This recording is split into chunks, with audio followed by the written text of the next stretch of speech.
মেসেঞ্জারে কারোর সাথে মেসেজ করার আগে এই ৩ টা সেটিংস অবশ্যই জেনে রাখুন। যে সেটিংস গুলা করে রাখলে আপনার কিন্তু অনেক, অনেক উপকারে আসতে পারে। তো চলুন ভিডিওটা শুরু করা যাক। নাম্বার 1 সেটিংস, ধরেন আপনাকে কেউ কোনো কিছু মেসেজ করছে, আপনি তার মেসেজটা সিন করেছেন, সেটা কিন্তু আমরা সহজে বুঝতে পারি, বা আমরা যখন কাউকে মেসেজ করি সে মেসেজটা সিন করলে আমরা কিন্তু সহজে বুঝতে পারি। তা আপনি চাইলে এমন একটা সেটিংস করে রাখতে পারেন যে সেটিংসটা করে রাখলে আপনি তার মেসেজটা সিন করবেন কিন্তু সে বুঝতে পারবে না যে আপনি তার মেসেজটা সিন করেছেন কিনা।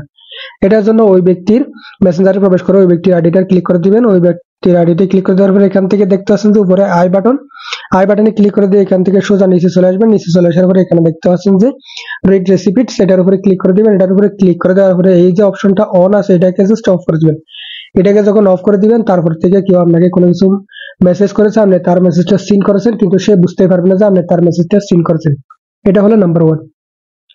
নাম্বার 2 হচ্ছে, আমরা যখন কাউকে কোনো কিছু টাইপ করার ক্ষেত্রে, ধরেন আমাদেরকে কেউ টাইপ করতেছে, টাইপ করার ক্ষেত্রে ঠিক এই জায়গায় একটা টাইপিং ইন্ডিকেটর শো করে, যে এটা শো করলে যে আমরা বুঝতে পারি যে আমাদেরকে কেউ কোনো কিছু লিখতেছে।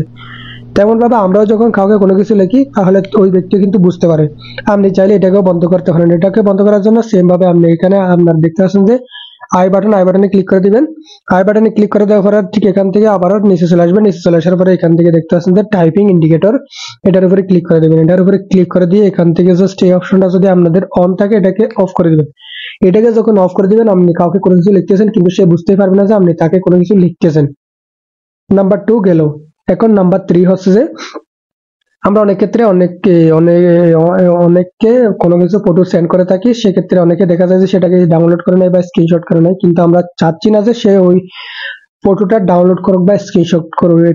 এটা করার জন্য আপনারা যখন কাউকে কোনো কিছু ফটো সেন্ড করবেন, ফটো সেন্ড করার ক্ষেত্রে জাস্ট ওই ফটোটার উপরে ক্লিক করে দিবেন। ক্লিক করে দেওয়ার পরে এখান থেকে আপনি সেন্ডে ক্লিক না করে এখান থেকে দেখতে পাচ্ছেন যে এডিটে ক্লিক করে দিবেন।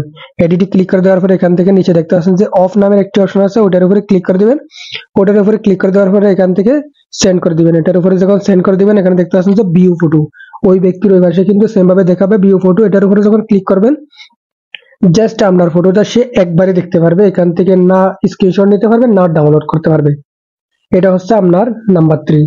তো বন্ধুরা, এই সেটিংস গুলো কিন্তু করে রাখলে আপনার অনেক, অনেক উপকার আসবে। এবং আজকে আমার ভিডিওতে দেখে যাদের একটু হলে উপকার হয়েছে তারা কিন্তু আমার এই ভিডিওতে একটা লাইক দিয়ে যাবেন, এবং সবসময় আমার এইরকম নতুন নতুন ভিডিও পেতে আমার এই চ্যানেলটা সাবস্ক্রাইব করে পাশে থাকবেন।